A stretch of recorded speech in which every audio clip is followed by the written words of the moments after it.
Hi there, And we did. and welcome to today's episode of A Different Way of Seeing, a podcast where we talk all things disability. I'm your, well, I'm usually your host. My name is Lois Strachan, and usually I'm in the driving seat asking the questions of a guest who joins me on the episode. Today we're doing something a little bit different. I have asked a friend and colleague, Jeremy Opperman, to help host this show and guide me through a conversation with the questions that he asks.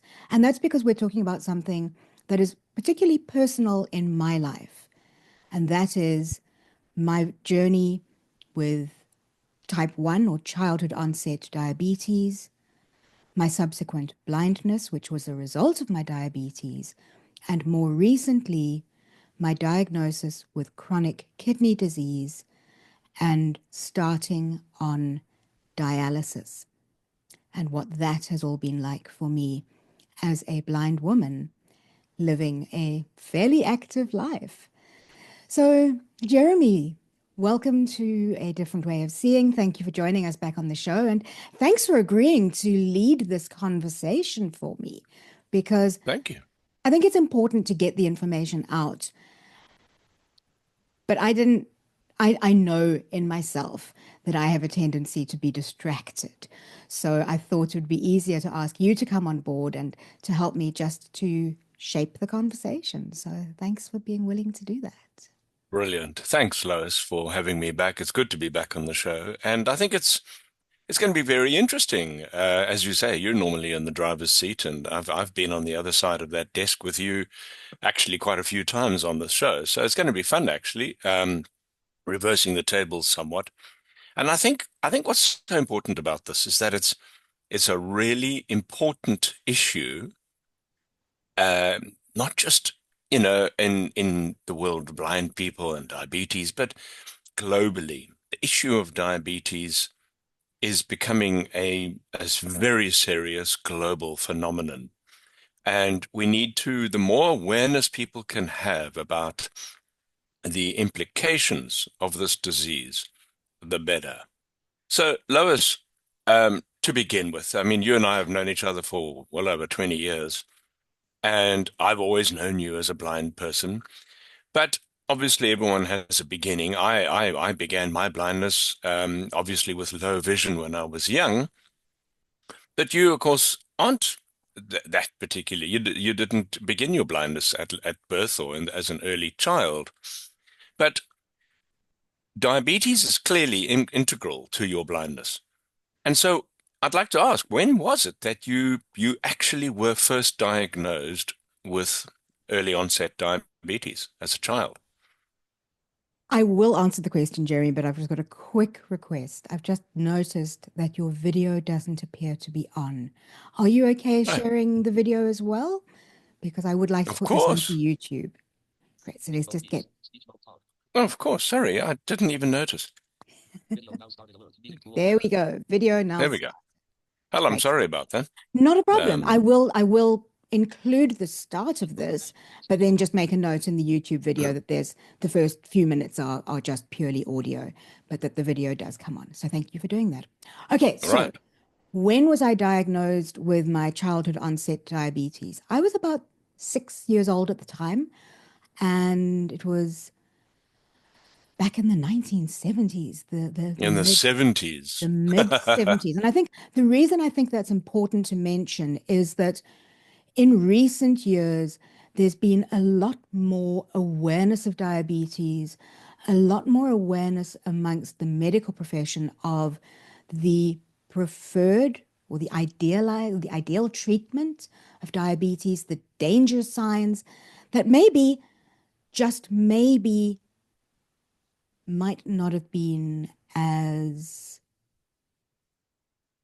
front of mind when I Right. was Well, first diagnosed. let's go there because it's what I mean. Are you? I have a very vivid memory of my childhood. Do you have a memory of a good memory of yourself before diabetes? In other words, can you remember it well enough between 1 and 6? I have clear memories of certain things happening when I was very, Okay, very young.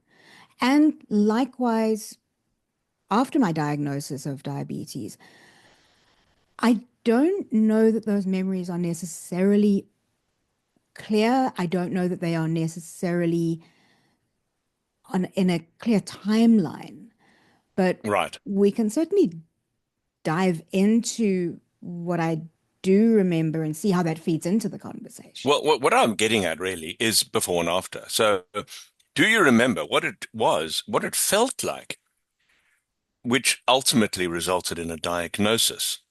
So, what was it in you that made you feel different enough to be able to have it dealt with?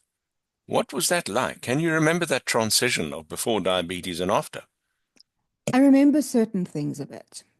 I remember as a 3 or 4 year old visiting South Africa before my diagnosis, and I was living in the UK at the moment, or at that time. And I remember coming to South Africa, spending time with my cousins, and all of us enjoying sugarcane. I remember that sort of thing. And then when we moved to South Africa, it was just before I started schooling. But I think the relevance of this conversation really starts with my schooling. When I was in about standard one, I remember very much that I seemed to be constantly thirsty, constantly Ah, drinking water, drinking juice, drinking and having to put my hand up in class and ask my teacher for permission to go to the bathroom so that I could drink liquid. And then interesting. subsequently stick my hand up in class to ask my teacher permission to then go to the bathroom because I was drinking so much liquid and Hmm. having the natural consequences. So I I don't, remember that quite clearly. And then the next phase of the treatment is I remember also feeling very tired, very sluggish, not really wanting to be active. And so that sort of symptom. okay, well, let's go there, Lois, because this is important. So the the thirst and the fatigue are these. I'm no expert in diabetes. After a lifetime of diabetes, you patently know more than most, I suspect. So, is this an issue? Is this a thing? The thirst, therefore also drinking a great deal, and therefore needing to go to the loo, and also the fatigue. Is that a thing? Is that an indicator of of early diabetes? I don't know enough about diabetes generally to be able to say, yes, those are symptoms that each person will experience. Otherwise, their diagnosis is not going to result in diabetes. But Right. I can tell you about my journey. And yes, they were symptoms for me. And my understanding of that, for the reasons of that, is that the fatigue, the sluggishness, the Mm, constant thirst was a result of too much sugar being in my bloodstream.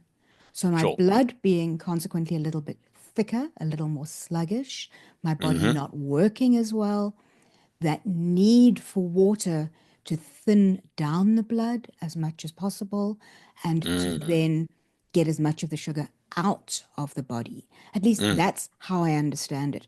So my kind of suspicion is that those may be symptoms that other people may feel in a similar And space and we as must before and we my mustn't diagnosis. forget that this was quite literally 50 years ago.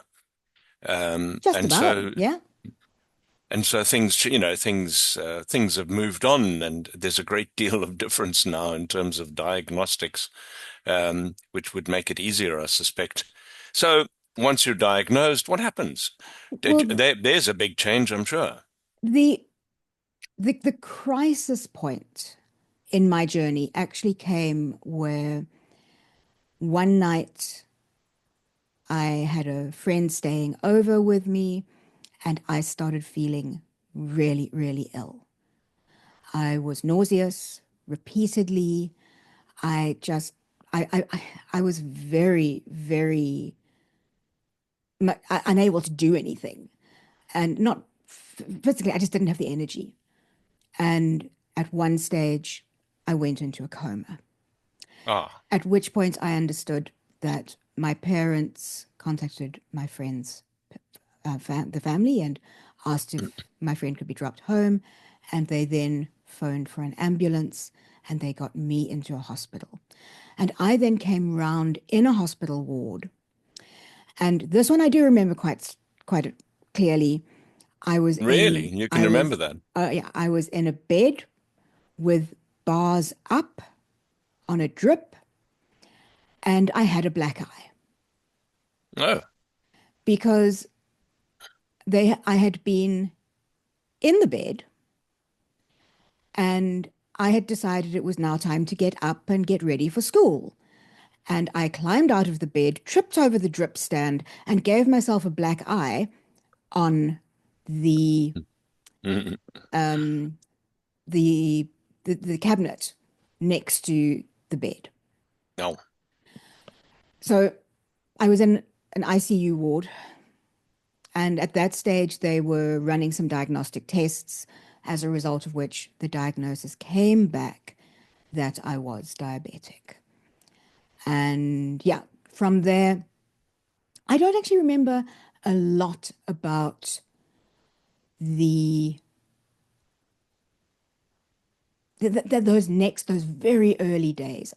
As a Right. 6 year old, my sense is that the medical profession, as it was, they were working with my parents. Sure. And it's Sure. very hard for me now, both my parents having passed away, for me to go back and say to them, what do you remember of those days? What were you told? What were you Sure. told about the long-term consequences, the long-term side effects? They were obviously told a little bit about the dietary changes that would need to be made, and there were certain things, the insulin, that type of thing. But I really don't have a lot of memory of engagement, Right. conversations with me as the patient. And I think that that's one of the things that really has changed now is the agency, because you have to empower a child who's diagnosed with diabetes to understand not only that the changes that they have to make, but why they have to make them, the impact it's going to have, and the consequences of not making those changes. Absolutely. And I think, I mean, as you say, that's, I think it's a thing that we have to desperately wish for is that there's greater agency and then there's greater inclusion. Yeah, Um, so the medical profession has never been a great one for sustaining questions from patients. That's been a criticism for years. I And you're think that right, has things are changed. changing now. I Yeah. think things are changing quite well now. I would imagine 50 years ago, I wouldn't be surprised if there wasn't a great deal of interaction with you. Now, I'm Mm. interested I understand because I've had other friends who've had children um, who've been diagnosed, and it's apparently a very difficult balancing act Yeah. and a very difficult thing to get right. Talk us through very quickly about those changes. This is a radical change. We're talking not only you now committed to insulin, but you're also there's a very important dietary regime you need to follow. What was that like? I think this is one of the points where, in my situation, that things really did start going off the tracks a little bit, because I was a strong-willed child.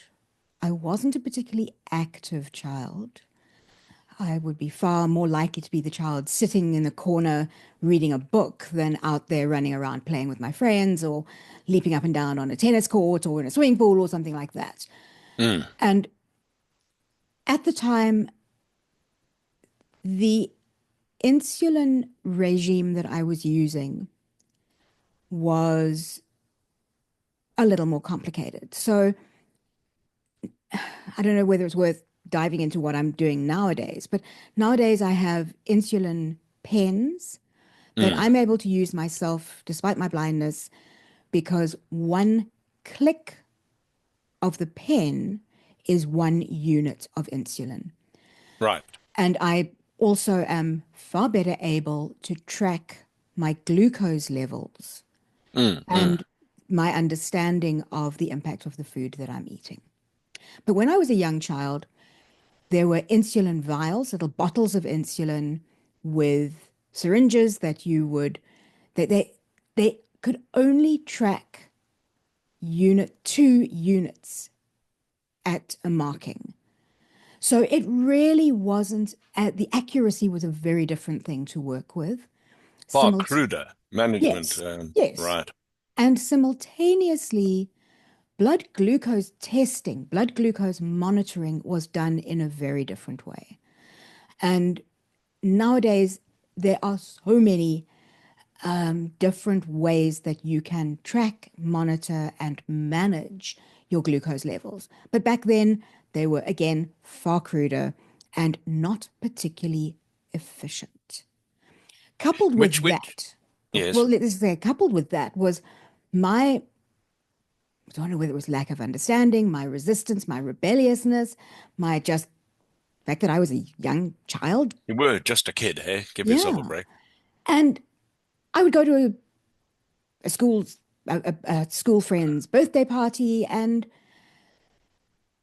I would drink the cold drinks. I would eat the cake. I would eat the sweets. I would eat Mm, the mm, mm. chips. I would have whatever everybody else was having, because at that age you don't want to be singled out as No. different. And I had no clue of the consequences of that, the longer term consequences. So I think those were some of the factors that were really, really difficult for us to manage. I don't know what my parents knew. I don't know what I knew. Was it Right. that I was informed but just chose to ignore it because, oh, as a child, you think you're invincible. Sure. So was it a willful thing? Was it also that I had very little knowledge of other people with diabetes? So I didn't have a sense of community and the constant reminder of other things. Those have all developed for me over the years. Yeah, with the benefit of 2020 hindsight, of course, it's very easy to look back down and even criticize the way you handled it, your folks handled it, the doctors handled it. The fact is that you did emerge on the other side, and it was clearly um, crude. And I think one must never underestimate the extraordinary changes that have occurred in Yeah. 50 years, Oh, which have made the management of this so much easier. And then there's always the individual component. Some people respond differently to various things. I've correct. known children to have died, at 6, 7, 8 years old, either because they fluffed their own management of this thing, or somebody else did, or it just happened. This is an insidious quite unpredictable disease, we mustn't forget. Yes. So the bottom line is you're now in a regime and you are managing to a degree. You clearly haven't died yet. Did you ever have another drama like a coma again Oh, as a child? yes, multiple times, certainly through my Ah, teenage years. I was in and out of hospital. I can't even remember the amount of schooling that I missed because I was ah, constantly in and out of a children's hospital in Durban.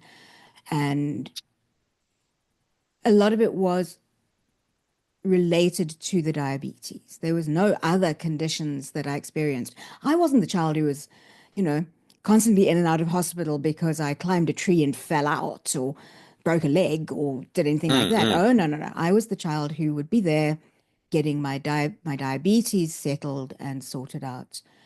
And again, as you say, in hindsight, Sure, such an important thing. sure. But so that seemed to stabilize a little bit more as I grew older, as I took a little more agency of my own management. So at about the age of 14, I started saying to my mom, I will be doing my own insulin injections from now on. And she said, happily, go for it. Right. Right. In those Similarly, days, let's tell the yeah, listeners about that. So, insulin injections in those days involved what exactly? that's a very difficult question to know how to answer. As I said earlier, it was a bottle of insulin. You drew it up into a syringe, Yeah. injected it into and Where? Voila. Mostly in the thigh, although different areas are used and typically still are used. So it's Yes. thigh, back of leg, stomach, sometimes the arms. It really depends on the patients and their preferences. But But now, if it's you were doing it yourself, what was your preferred location to inject yourself? initially thigh and then more recently stomach. Okay. And you could see in those days, so Yeah, is it an intricate thing to get a right particular place, or doesn't it matter? no, not really. Sometimes it's a little Okay. more painful than other times. Most of the time it's quick, fairly painless, and it's over in a matter of seconds. But Okay, great. So how often did you have to administer this? with the insulin that I was on when I was a young child, I was injecting twice a day. Mm. And the insulin regime has changed a lot with the introduction of the difference between short acting insulins and longer acting insulins.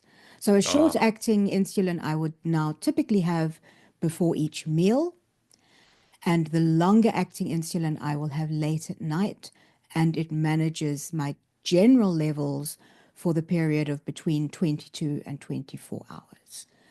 But okay. back then, it was just one insulin that was Mm. being required to do both. And I think that's also a factor that really does come into it. I haven't really thought of that about that before. But the other thing that I think needs to be mentioned at about, this time, so we're talking about now early 80s, Mm. and I was 14 years old, starting to claim a bit more agency. The other thing that happened at that time was that my father came home from an overseas business trip with my first blood glucose measuring machine, Mm. which also had a significant amount of help when we got round to using it, which I will admit wasn't very often, certainly wasn't as often as it should have been. And there are various reasons for that. Along the lines of, well, I've been living with this for 8 years. Do I really need to start doing Sure, this? It's going to be sure. sore. It's going to be finicky. It's going to require this. It's going to require that. It's going to. Well, So, what does it require? Or in those days, what is it one of those things where you prick your finger and measure the yes, blood or what? yes. Okay. But it was it was a very early version of that, even the machines that are being used now. Okay. It took a lot longer. It was a lot more expensive. The strips, the reagents, all of the things that we were using, it was a lot more complicated. So yeah, it was just a lot more complex as a process. Right. A little more very, very fiddly. Mm. Okay. Okay, but it was clearly a game changer because it allowed you to to track your glucose levels, which is important, of course. Um, to be honest, if I was using it once every 3 months, Oh, I see. yeah, like I said, I still wasn't an informed diabetic. Sure, sure. That Okay. really only happened when I was diagnosed with diabetic retinopathy at the age of about 19. So let's go there because, let's finish school. You matriculated clearly because you Yeah. managed to get into university, studying archaeology, I recall. I was studying a Bachelor of Arts, or well, now a Bachelor of Humanities, and my majors, I was eventually was carrying three majors: English, Classical Civilizations, and Law, and loved you. I absolutely loved Interesting university. combo There's a long story behind that, which isn't and relevant to another this show, perhaps. story. Yeah, but that's where what I was doing All at right. around So this time. you're in university, you're Hmm. studying. Hmm. At what point did there become a watershed moment?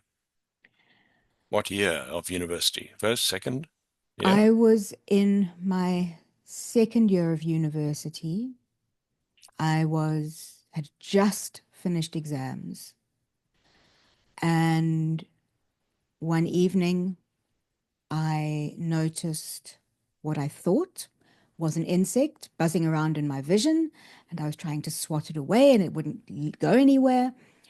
And I noticed there was no sound of an insect. I Mm, noticed that it was fairly constant where it was in my vision, and I realized that it was actually a spot that appeared in my vision. And that mm. was the kind of crisis moment that took me on the journey of then exploring what was happening with my eyesight and resulted in my blindness 15 months later. I see. So there was a transition from noticing that to actual blindness. Correct. Does that mean that there was a disintegration of vision in those 15 months? Yes, and it also meant that there was a number of different treatments that we were trying to see if we could clear the vision. So I went to an optometrist who referred me to an ophthalmic surgeon who then started me on laser surgery to clear the blood vessels on the retina. Because if you go back to what I said earlier about the thickening of the blood due to the glucose levels being elevated, that had also if impacted on the blood vessels in my eye. And that Sure. spot that appeared in my eye was the first major symptom of one of those blood vessels hemorrhaging. So we tried for, gosh, 6, 8 months to clear some of those blood vessels using laser surgery and to try and restore normal activity to the retina. And then I had a major hemorrhage in one of my eyes, which resulted in blurred vision in my left eye. And then we continued with the laser surgery, hoping that that would help it to clear. And then I had a hemorrhage in my right eye as well. And that left me looking or seeing everything, seeing the world as though I was looking through a 2-inch frosted shower pane of glass. Wow. So it was very blurred, very indistinct. Realistically, it was still functional vision, but not usable vision. Yes. I Yes. wasn't able really to read. I wasn't able to move around very easily. And at that point, my doctor recommended that we look at changing the treatment. And he offered me the option of optical surgery to essentially shortcut what was going to happen. And how did that work? Oh, okay. Well, let me just explain that to shortcut what was going to happen. He said to me that if the treatment worked, it would restore my vision. Wow. That's a If hell of a the thing to say. treatment did not work, it would result in functional blindness, a degree of, and I actually nowadays, understanding the blindness world so much more, I don't know what all I heard was the word blind. Mm, So mm. that's as I understand it was either it would restore my vision or it would I would be blind. And being at that stage, 20, late 20s going on to 21, I still thought I was immortal and went, of course it's going to work. This is going to give me a chance in a matter of months to go back to living the life that I had been living. Yeah. So I went through I had 6 surgical operations, 3 first on the left eye, and when those didn't work, 2 on the right eye. And I want to stop at the 2 rather than the final one, because after the 5th operation, I was informed by the doctors that they had stabilized the eye, that they were fairly confident that they had solved the problem, and that while I wouldn't have any usable vision in my left eye, I would retain a certain amount of usable vision in my right eye. They just needed to do one final operation, which was a simple cataract operation because I had developed cataracts in that right eye. Hmm. And during that final operation, the cataract operation, I had a major hemorrhage, and the result of which was that I landed up blind shortly after my 21st birthday. Wow. So let's talk about the blindness because I mean, you and I are now veterans of this game. And, there's I want to do this particularly for the listeners, is that, the word blind is a misnomer.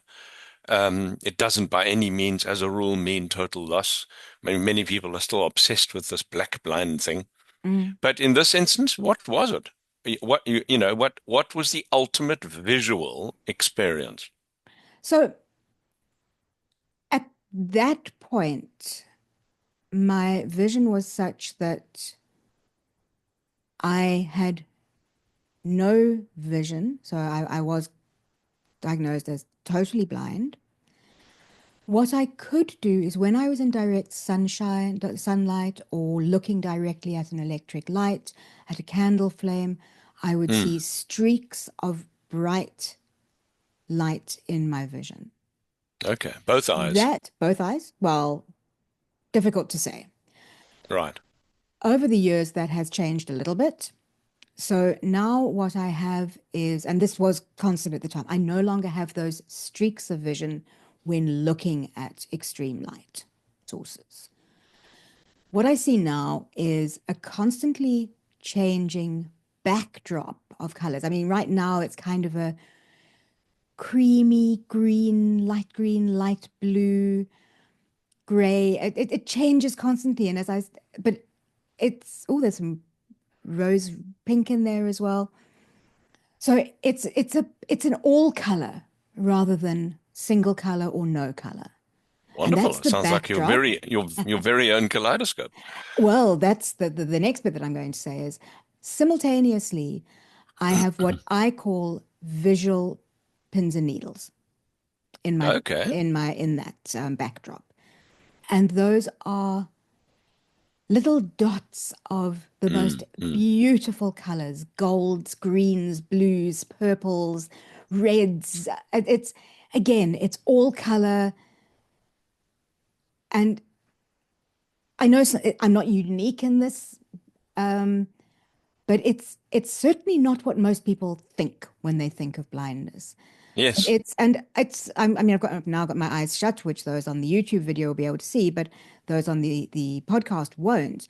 But I'm still seeing those bright, beautiful colors dotting through, and they're constantly, they're like almost like looking up at stars in the sky.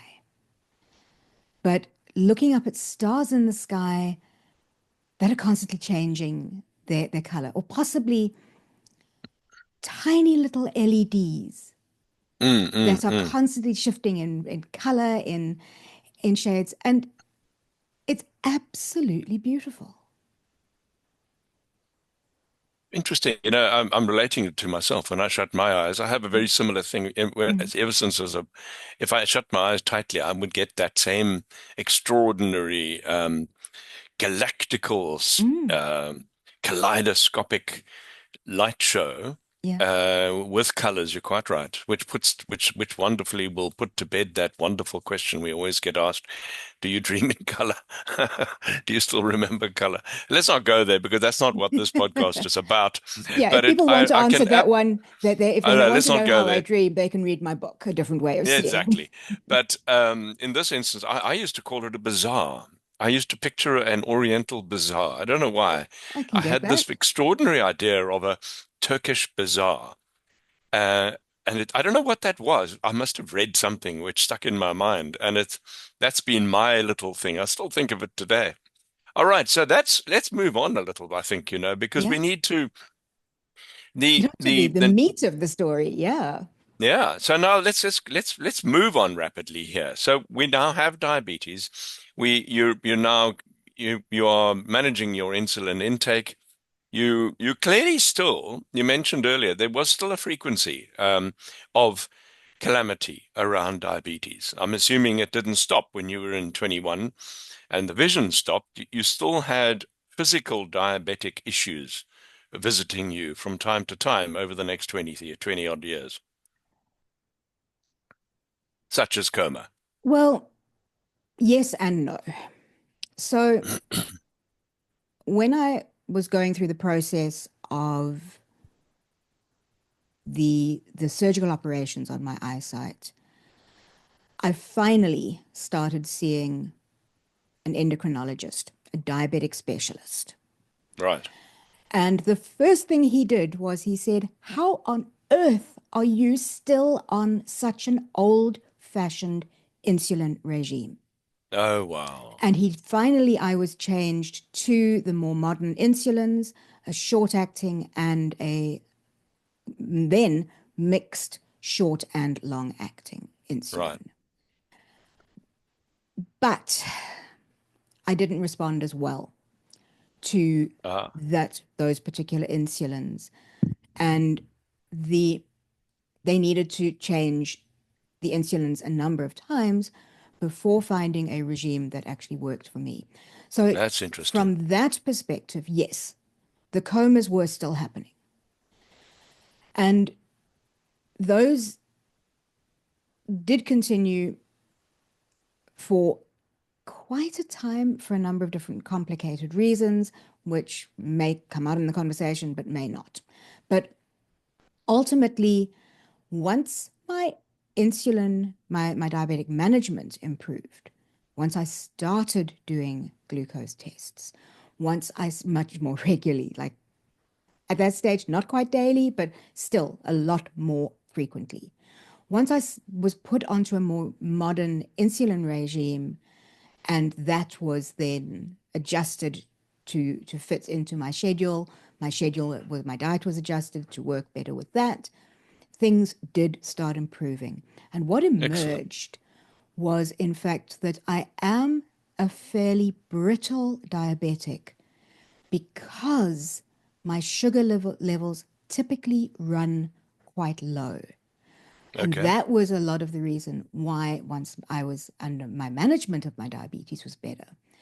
If I Mm. did experience hypoglycemia, low blood sugar, Yeah. or coma, it was because my blood glucose levels were running quite low, which didn't give me as much flexibility as I'd been used to experiencing in terms of what I was doing as I became a more active adult. So yeah, And I mean, those did there's a continue. But there's a term for it. It's called hypo-aware, where you are much more aware and responsible about the management of your own issues, right? which I was for many, many years. Over the last 3 or 4 years, I found that that has decreased slightly. I could actually just, through the way my body was feeling, I could tell you more or less where my blood glucose levels were with a fair level of accuracy, particularly if my blood glucose was high or if it was running low. I had a Right. very good hypo awareness of that. Good. That seems to have changed in the last 3 years, maybe. Okay. Yeah. All right. Now, we're getting into the late 90s here, and clearly something shifts because by 2003 we have another milestone, don't we? Yes. Which is So I'd changed doctors again because I had moved to Cape Town. So I was with an endocrinologist who was a superb endocrinologist, and he was managing everything that he was checking, all of the readings on a regular basis.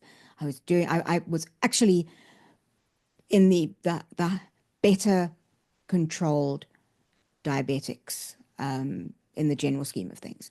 So all was going really well. And then one, it was sometime during June, one of 2004. I, interestingly, we already knew each other then. yeah, yeah. And I had an experience where I actually developed a kidney stone. Ah, And through the removal of that kidney stone, my doctors started being aware that while they'd been monitoring my kidney function levels, so they didn't see anything too concerning, they were aware that that is a very often a side effect of diabetes, a long-term consequence. So they were monitoring it. And when that I had that kidney stone and the kidney stone removed, my kidney function became affected. And at that Ah, stage, I started seeing a nephrologist, a kidney specialist as well. So I would see both those doctors twice a year. And they were being very aware of keeping a good eye on things. But at that time in 2004, the nephrologist said to me, Lois, I pretty much guarantee that if your kidney function continues to decrease as it is now, mm, you will be on dialysis within 5 years. wow. I had Wow. no idea what that meant. I had no idea. And I basically just turned around and said to him, we'll see. And if it happens, we'll deal with it when it happens. And clearly, to cut a long story short, it clearly didn't happen in No, that time frame. I In had that time frame, 20 years 20 of, years. of constant or very consistent kidney function. Which, And which, yeah, yes. Now carry on. no, I was just going to say that really only changed in 2021 or 2020, probably, because that was the only year I did not see my kidney specialists. I did not see my diabetic specialist because I was advised not to by those doctors because of COVID, because of COVID. Ah, interesting. Interesting. And now to fast forward Yeah. to current affairs, as they say, something shifted. I recall, you dropped off the radar last year for a bit, a couple of times, and then one day, you wrote to me and said, "This has happened, that's happened." So what shifted later in 2024? My diabetic specialist that I was now with, again, I had a change in doctors. Yes. And not for any particular reason, except for my previous doctors were geographically much further away. One of them, my diabetic specialist, retired. And it just made sense, considering my blindness, considering my independence, Mm, considering I'd started using Uber to get around, that mm, instead of going 45 minutes or an hour to see my doctors, that if I could go to somewhere that was 20 minutes away, it would make a lot more sense.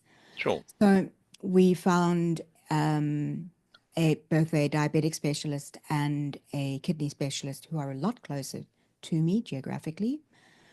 And when I had my routine tests done, when I started with them in 2021, they said, we've seen a slight shift in your kidney function. We will keep monitoring it. And in fact, they started noticing from the beginning of 2024, started noticing that my kidney function was becoming increasingly impaired. And in September 2024, my kidney specialist started talking about the probability, I can say probably the inevitability of dialysis, of complete kidney How failure. did that make you feel now, 20 years later, after the last time someone pointed that out? How did that make you feel? He had the facts and figures to back it up. I had a lot more awareness. I had already lost one diabetic friend to kidney failure. Mm, Um, and I was also a lot more mature. So my response was, I need more information. I need to start really coming to understand what this means. So my doctor was really fantastic about sharing information with me, sharing the options with me, looking at the possible timeline, looking at the implications, looking at what might need to change. And that obviously also led to a lot of conversations with my family, particularly with my husband, because this is not something that I can do on my own. It's something that my family, my community need to kind of be there for me. And I'm very Right. grateful they have been.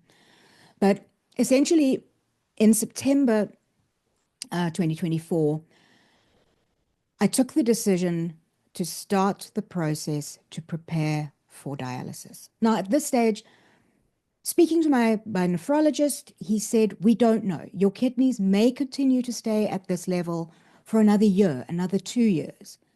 They may suddenly start decreasing and being, showing greater damage next week. We don't know. We've got the time now. And I took the decision to prepare my body for the eventual dialysis. What that meant was changing my diet. So I started working with a renal dietitian, a kidney dietitian, and she gave me some great advice to help manage the various important levels that I need to take into consideration. And the other more important one, I decided to have a surgical operation to have an AV graft implanted in my upper arm. Just Now, just spell yeah, out AV graph. What's that mean? I'm actually not certain. I think A is artificial. Okay, there we go. AV, Oh, artificial artificial venal. vascular. Yeah, Vascular, that's right. yeah, Yes, yes. artificial vascular graft. I think I may be Which wrong, but that no, I was my recall that understanding. now. But tell me what. So let's hear. What did that in play? It was on the back of your arm, I recall. It is actually on more the inside of the left upper arm. It goes between my elbow and my under my arm, and it's about an 8 millimeter. No, it can't be. It feels about 5 or 6 millimeters thick and round. Okay. Right. And essentially, what it's doing is it is creating a vascular highway Mm.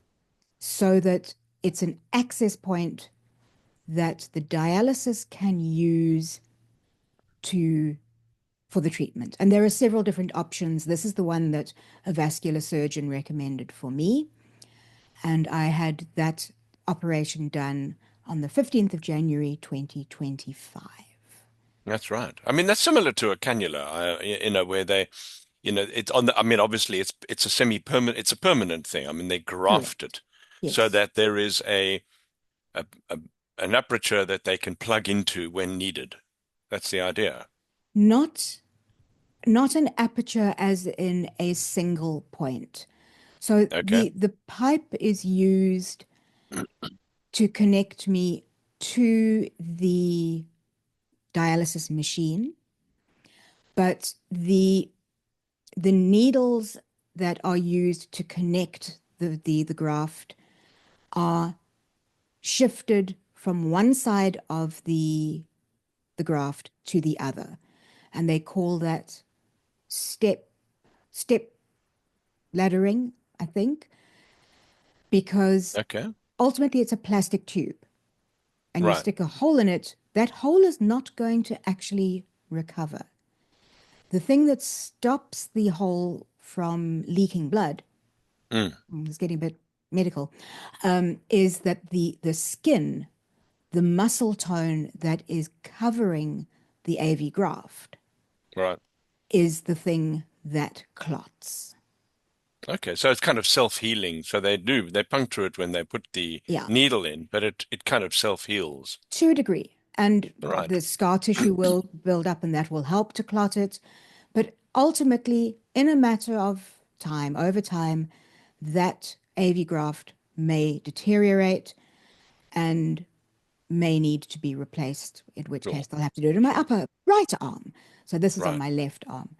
But Okay. So yeah, let's different cut people have here different because experiences. Yeah, we've got a time issue here. So yeah, what's important here is that you were smart enough to have this preparatory procedure done correct. in the event that dialysis would occur. You Yes. still had no idea when that would be, and I No, suspect, and there was clearly a rather some shocking. timelines to meet you on this one. Yes, at this stage, so I'd had the graft put in on the understanding that there would be no problems caused by having the graft in my arm until such time in the future that it was needed. And in Right. fact, that it would probably allow it to it would I would just learn to exist with it. Yes.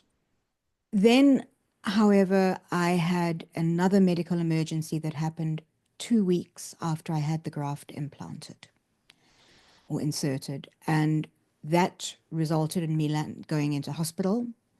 And while I was in hospital there, my kidney function basically bottomed out. Wow. And my kidney specialist said, while you are here in hospital, I think we should start you on dialysis. So that wasn't planned. I mean, our next appointment was scheduled for February, the following month, where he said he would monitor things and just see how it was all going. And he would then be able to give me a better idea of the possible timeline. But he said it depended very much on the function of the kidneys.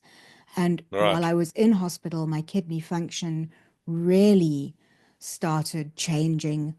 And he took absolutely the right decision. And there are a number of reasons why I say that, which not really necessary to go into here. Well, and But now yeah, enter the world of dialysis. I mean, yes. from for lay people like myself, I've known people in business to have to go on dialysis. It's always been a rather scary prospect.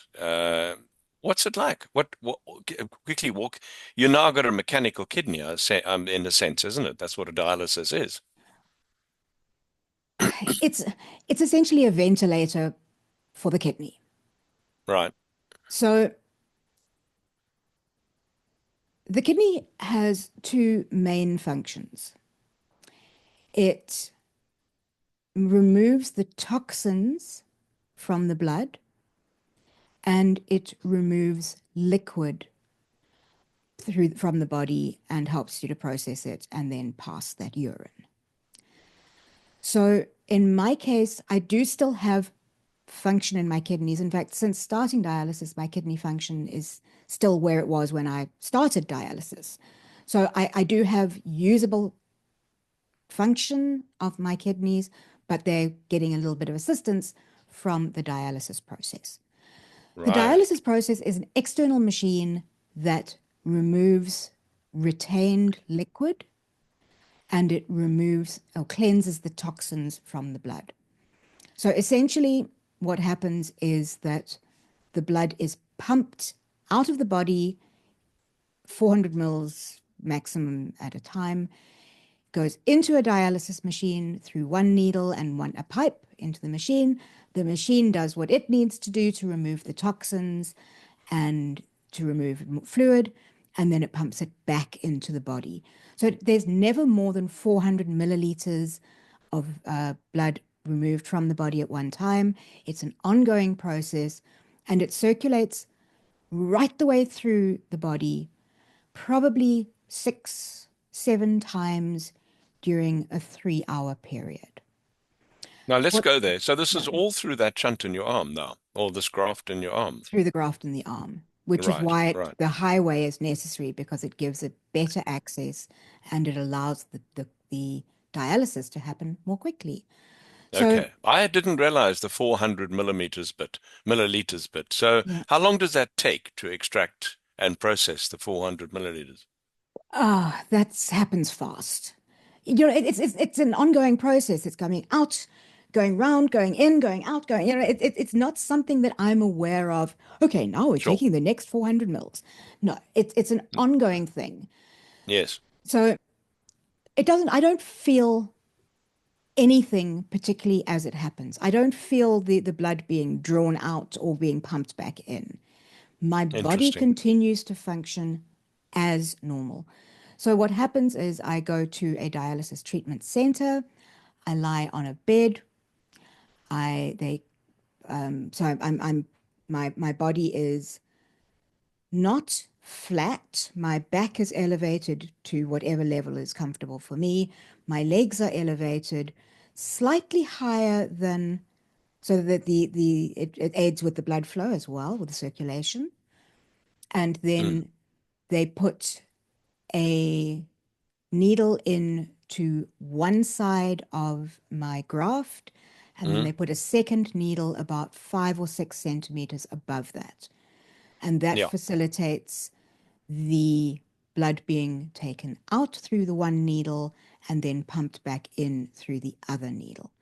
And I apologize to anyone who is medically sensitive. I know some people will be feeling very squeamish at the moment, but it's very important, I think, to kind of explain this, particularly Oh, I think for so. anyone Yes. else who is blind, because I just want to explain the one thing I didn't really cover when they started talking about the dialysis.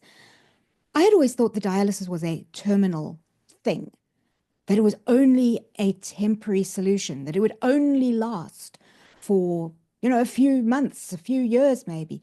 I really wasn't certain what was involved. It sounds Right. traumatic. It sounds like, oh my word, this is it.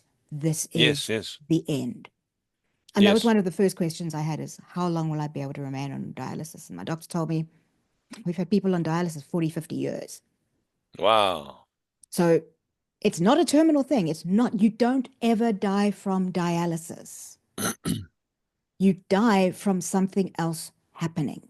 Yes, The dialysis is really efficient, effective, and it works so well and has been modernized. It's a really good process. Yes, it has some side effects. Yes, it has some symptoms that aren't as nice to experience. But ultimately, dialysis is not like, say, chemotherapy, which may or may not work. certainly. And of course, chemotherapy is pumping you full of poison, let's face it, which hopefully kill the bad guys in your body. This is something entirely different. Yes. Um, Now, it's a very strict regime. I've noticed with you, it's 3 times a week. And you say 3 hours each time you go in? At the moment, I am on 3 hours. Once, over time, most people do need to take longer. So initially, it really depends on how I react over time. And there may be a time later on, depending on how long I remain on dialysis, which I'll explain probably in the next few minutes. Mm. I may go up to 4 hours. I may even go up to 5 hours. I Oh, may I go see. up from 3 times a week to 4 times a week or five Mm. times a week. Mm. That will depend on my body, my Sure. response, and what happens.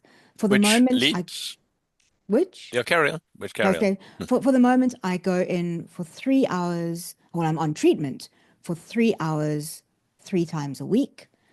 I go, there are different sessions. I prefer to go late afternoon, start at about 4 o'clock and finish up about 7.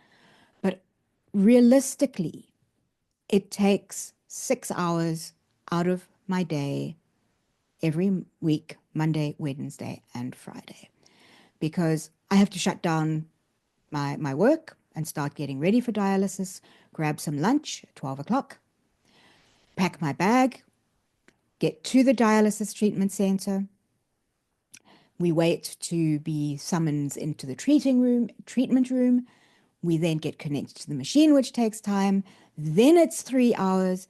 And then there is the post treatment regime to seal the graft, Okay.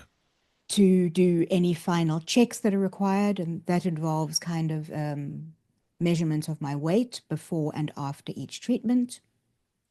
Then I need to pack up because I have my guide dog with me. So I have a lot of stuff with me, both to keep me Indeed. occupied for those 3 hours and to keep my guide dog occupied for those 3 hours. And ultimately, and then getting back home. So ultimately, that takes 6 hours, sometimes Uh, even longer. on that note, I think it's a wonderful thing that yeah, and I'm what's impressive here is that that you're willing and able to do this independently, catching an Uber with your guide dog, one imagines. And as you say, you've got to keep the dog occupied while you're there. But the point is that you made it in and out entirely on your own, and you don't feel different when No, you leave from any difference from when you walked in. I don't. And I'm saying that is my unique journey. The one thing I think I have learned over these last few months is that everybody's experience is different. All right, Many people experience cramping to a lesser or greater degree during dialysis. Many people experience headaches and body pain and that type of thing. Many people experience extreme fatigue that can last anything from an hour to about 15, 16 hours. A wow, lot depends on their general health. It depends on so many factors. And I think this is where I'm grateful that my doctor decided to start the dialysis when he did, because we caught it at the time before I started having any of those serious symptoms. right, If I had right. waited for a week, 2 weeks, and then started the dialysis, it wouldn't have made any huge difference, probably, except I would have been feeling dread more, would have probably feeling worse. It would have been, my body would have been less able to adapt, and it would have had more consequences in how I have adapted to the dialysis, I think. But we Yes, can't say for sure. sure, sure. But this leads us to the next big question: is prognosis going forward? Um, the the fact that the kidneys are not functioning in the way that they should, anything but the concept of kidney transplant. This has clearly raised its head. Yes, and my my doctor has very strongly been a proponent of kidney transplant for me for a number of reasons. One is at the moment I'm 54 years old and I am still healthy. My, you know, as we get older, we that's reality. We get problems with our hearts, with our bodies. We're less able to adjust. So he's very been very keen from about 3 or 4 weeks into my dialysis. He said, right, when are we going to start you on the kidney transplant process? And I went, Wow. just, I need to just establish my routine first. But 2 months after starting dialysis, I did start exploring kidney transplant. I'm now at the phase where I am actively searching for a live kidney donor. Now, let's spell that out, Lois, because I'm intrigued by this. Do you need to do your own searching, or is there a list, or are there agencies that help you? I don't know what agencies or lists there are. I do know that there is a list for what they call deceased donors. No, well, those are actually of recipients. There's a list of people with chronic kidney disease who would who are awaiting a kidney transplant. That list is in South Africa is about 10 years long. Whoa. And that is if a person is passes away and is an organ transplant donor with the permission of the family, the living family, the kidneys can be then removed from the deceased person's cadaver and then transplanted into someone whose DNA would match with that kidney. Wow. So there is a list for Wow. that. And as I say, the waiting list there is about 10 years. I haven't actually Is it? even explored yet whether there is a live donor list. Mm, I mm. haven't certainly been informed of one through any of the medical professionals that I've been dealing with, and they're pretty good at letting me know about what's available. Yes, So yes. most people in South Africa, from my experience, it is up to you to find a kidney donor. That's And an extraordinary responsibility, I find. The concept alone. the reality is that the best, most likely matches will come from your blood family. Yes. So it makes sense for you to speak to your family first. From there, there are certain criteria that they look at for matches beyond that group. And, in my case, I don't really think there is much possibility of family for various reasons. Yes. Um, and and that's okay. It is what it is. Yeah. Um, but there's the possibility that a friend, a colleague could decide to donate a kidney. Now, Yes. I don't yet have all of the details of this, and it's something that I'm learning as I go. But I'm really taking this a little bit slowly. But it is possible. It's very very easy for a person to live with one functioning kidney.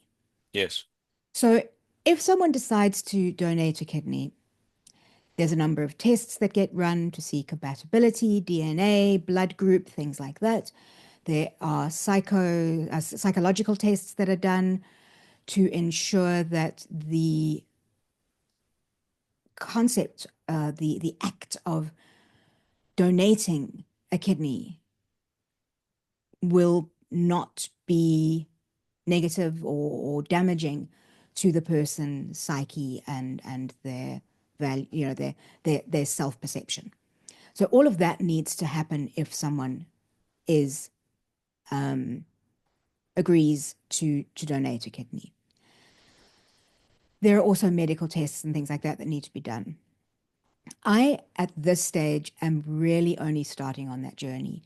Right. So I'm putting together tools and resources that I've been told will be valuable to me as I take this appeal out into the world.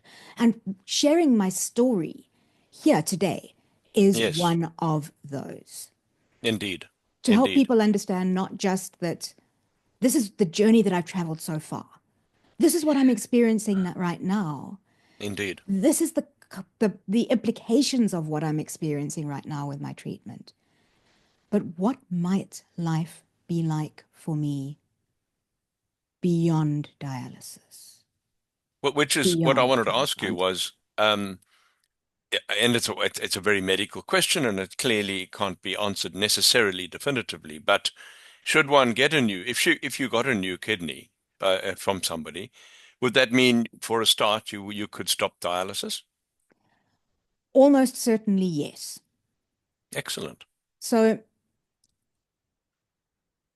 from what I've been told recently, and I'm really going to be cautious about exactly what I share because this is based on my memory of conversations with medical professionals. So, I'm not a medical professional. I haven't studied this. I don't know absolutely for sure.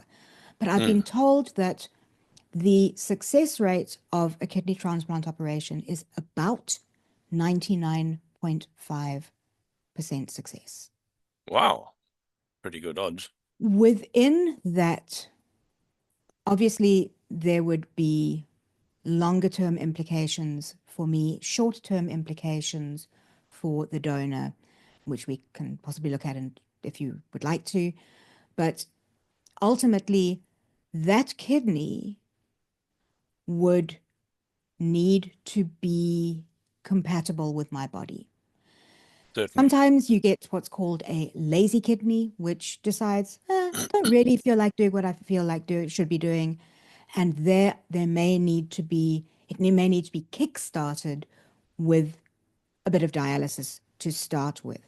But once that kidney is functioning, then typically, no, I would not require dialysis.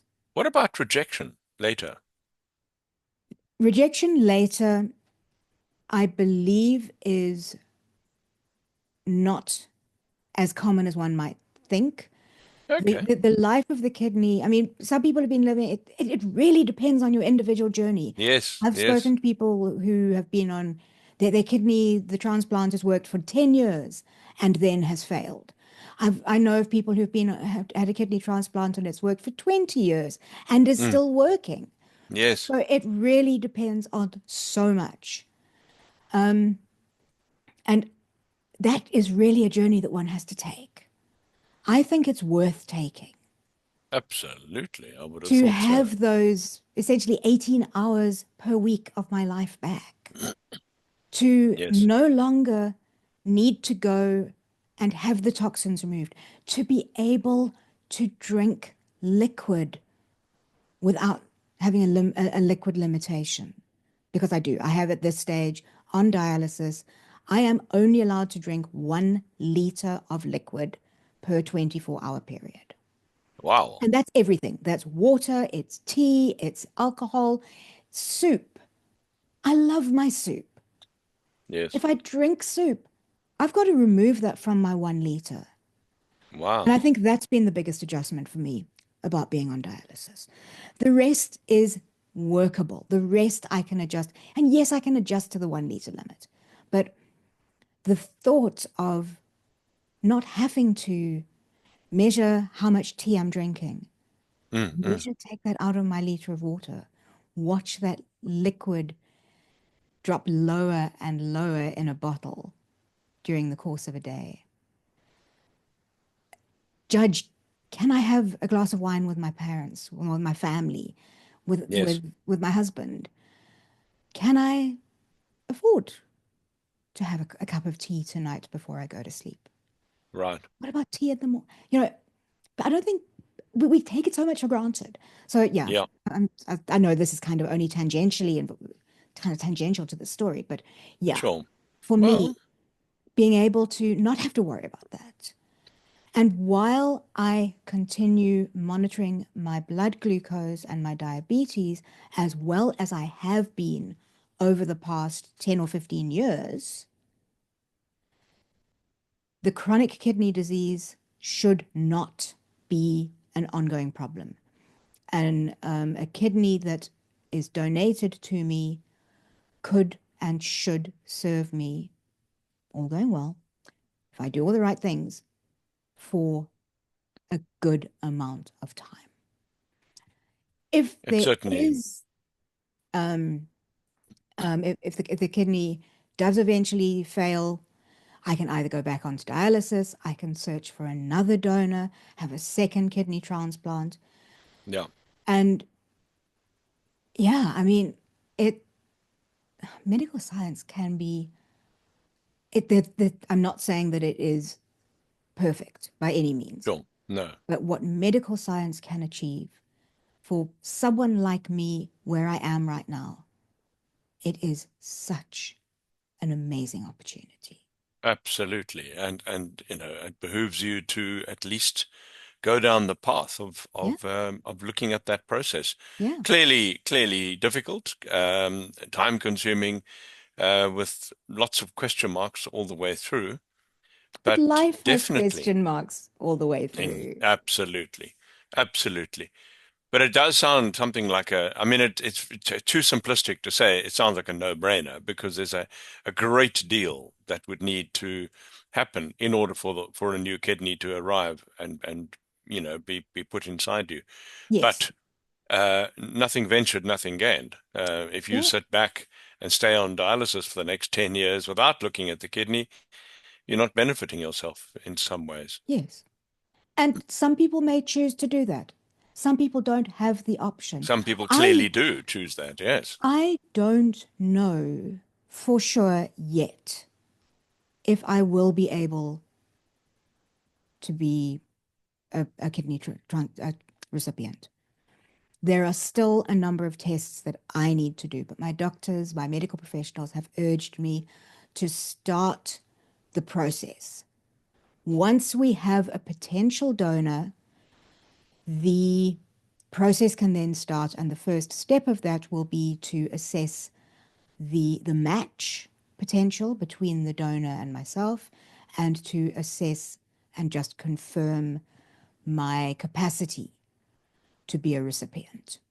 Yes, And what I think is so phenomenal for me, I know I'm in a position of privilege.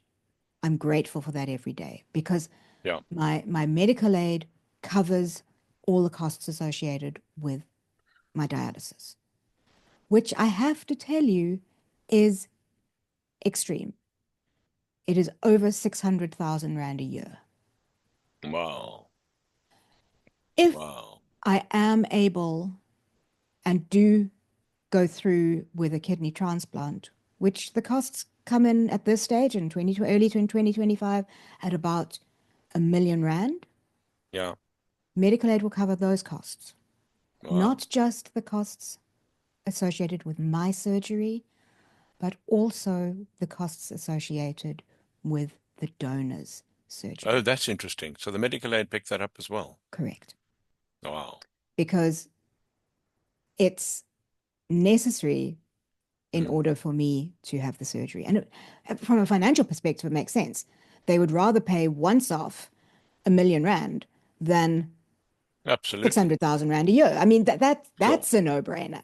That's a no-brainer. Yeah. Although medical aids have been known to make extraordinary decisions, which don't always make sense, I must tell you. But that I is a agree. positive. Yes, and I'm Um, exceptionally grateful for that, and I'm exceptionally grateful for the support from my medical team and also from my friends and family, which we haven't actually really gone into, but I would like to just acknowledge that before we finish off.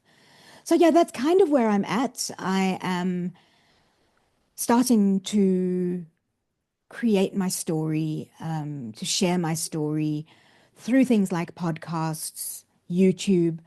I'm setting up a YouTube channel at the moment with videos of me on dialysis, the process, what's going on there. I'm exploring the possibility of having those audio described for people who are blind or oh, visually good, impaired. good. So I need to still kind of look into that, but I need to get the videos approved first by the dialysis team. I'm setting up a Facebook group to get the word out, get the appeal out, to be a home for this project and this process. And at the moment, I'm really on the functional side of things. This is the project management side of putting all the moving pieces into place. Once I have that, then I go on to the appeal, the human side, the heart side of it. But I don't want Yes, to start that really and take that out into the public, into my community, until I have the tools and resources, at least some of them, in place, which is where right. I'm at right now. Well, we're recording this in the middle of May 2025. I don't know exactly when this will be coming out, but we'll see how things go. But I definitely will at least not release this either on audio or on video until some of those resources are in place. But yeah, so that's Well, a little bit of my journey and where you've I've been and always what I'm had doing. an amazing gift for structured preparation. I've always thought, I tend to be quite seat of the pants and be much more. I do things intuitively, as opposed to you. I've noticed for years. I've watched you how you think things through and you prepare, and you put your ducks in a row, which is amazing. And so this video and this podcast is part of that process. I want to say how moving it was to share this with you and for you, to hear the journey, the entire 50-year journey, actually, has been a great privilege for me. And I want to thank you for having the faith in me and asking me to interview you. And it was a wonderful experience to see this situation from your point of view. Thank you, Lois. Well, thank you, Jeremy. And I think, there's a couple of reasons why I do think it's important. If I think back to where I was in September last year, to think about for me as a blind person who can't kind of quickly research, look something up, read something, to understand the applications, to understand not just the medical information, but the personal. what is the implications for me on a day-to-day basis? But what are the implications for me as a diabetic? What are the Yeah. implications for me as a blind diabetic?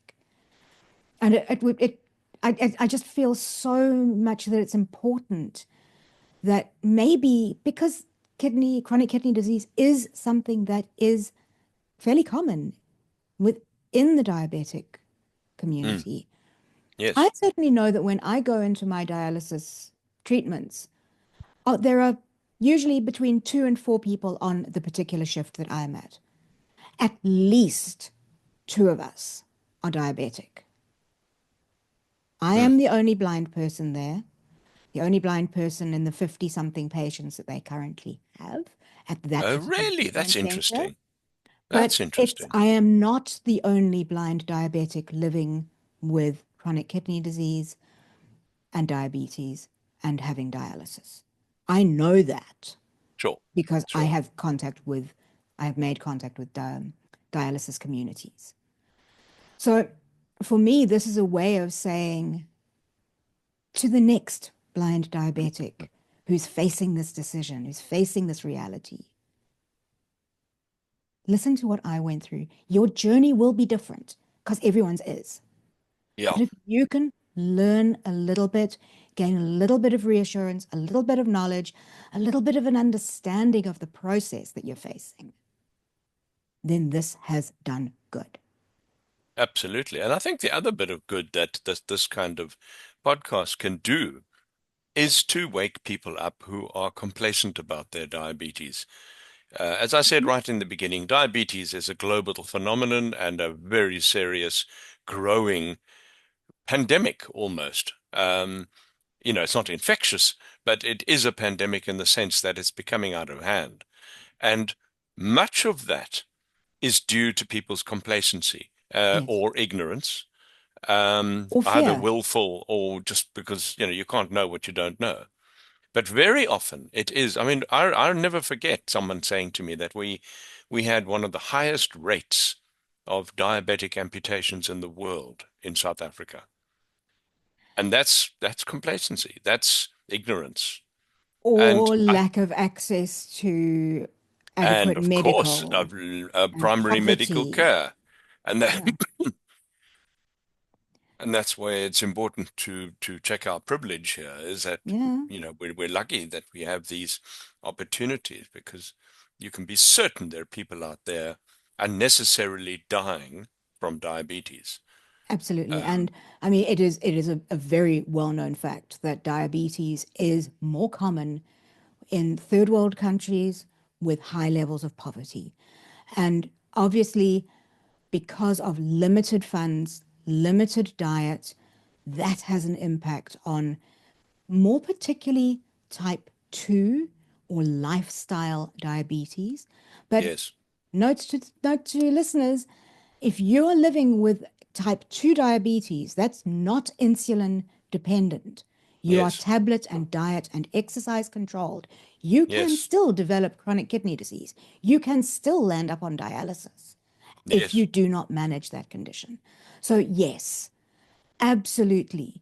People who, but also not just that target group of people who have diabetes and may be thinking, oh, it's not such a big thing. I can manage this. And they're not, and I can think of several of them who are really not living the types of lives that they perhaps should be, even in my circle.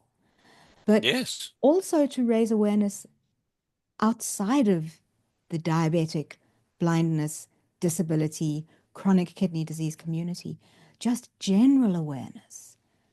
Because imagine what it would be like if people could say, I had no idea that there were people who could benefit from receiving a kidney. I could do that. Mm, How do I go about mm. doing that? And maybe even if there isn't a living donor list, and I really need to get an answer to that one,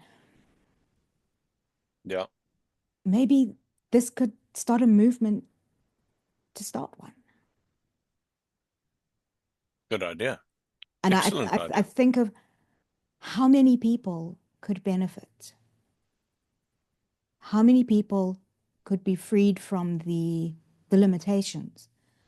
And for many, the medical complications, no, not medical complications, the symptomatic unpleasantness that they Yes. experience during dialysis. Because I am truly fortunate at this stage, at least so far. I am really having an easy time of it. I don't land up with the fatigue. I don't. Yes. If I get cramps in my legs, there's specific reasons, and the dialysis sisters know how to treat it and stop it. But a lot of people do, and that they really land up feeling horrible afterwards. I can't even That's begin to amazing. think of what it must be like for people going to an early morning session for 3 or 4 hours, coming off dialysis, going to work a full day of work, Yes. Yes. feeling horrible, and yet having to do so because that is their commitment. You know, Absolutely. my Yeah. my mind is just completely, yeah. But yes, I think we could go into more detail. We've probably shared a lot more than we needed to, but Hmm. this is something I'm passionate about. This, as you know, Yeah. it, It my shows. It shows area. through just a little, though. It shows through just a little. Oh, I have to work on No, that, to no, make certain it shows through no. more. Don't you dare. It's is what exactly what's needed. You know, you and I both know in this game, the one thing that makes this engine work well is passion. Yeah, And it's the lack of passion, which is where and I'm talking about complacency towards disability now. And passion is something you must never distill, sure. or rather, never dilute. Yes. So go for it. You've got it. Keep it up. Keep And it up. I think it's going to be a very interesting podcast. This. well, thank you, Jeremy. And just as I did say that I want to just acknowledge a group who have made this whole thing so much easier for me.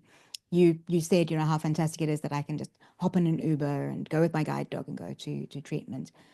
But in reality, what is happening now currently is, yes, I do have the access. I can go using a rideshare organization like Uber. I can get Mm. to dialysis that way. But I have a small, very committed, very passionate group of friends who have committed to help me get to my treatments and get home from my treatments. My husband is a member of that team, as are a number of my friends. Each week on WhatsApp, I send out a poll, say, these are the lifts that I'm needing. Let me know if you're available. And so far, and now I'm Mm. now into my 4th month of dialysis. So far, since starting at the dialysis treatment center, I have not needed to catch an Uber even once. Oh, I see. I didn't realize that. I thought you were Ubering every time. Oh, No. amazing. And it's You thanks to the generosity of the marvelous, incredibly generous people that I have the privilege to know. And yes, I am needing to add to that group, particularly since people travel, people live lives, and I sure, can't, I can't, they can't commit to this on and on and on for 10, sure, 15 years. sure, But sure. I'm so immensely grateful to the wonderful people that I have in my life. So I just wanted to say a Wonderful. huge thanks to them, to the medical team who are working incredibly hard to look after all of the dialysis patients out there in the world. And yeah, Jeremy, to you for being willing to kind of guide me through the sharing of this information. I just knew when I said, how am I going to do this? What's the best way to do this?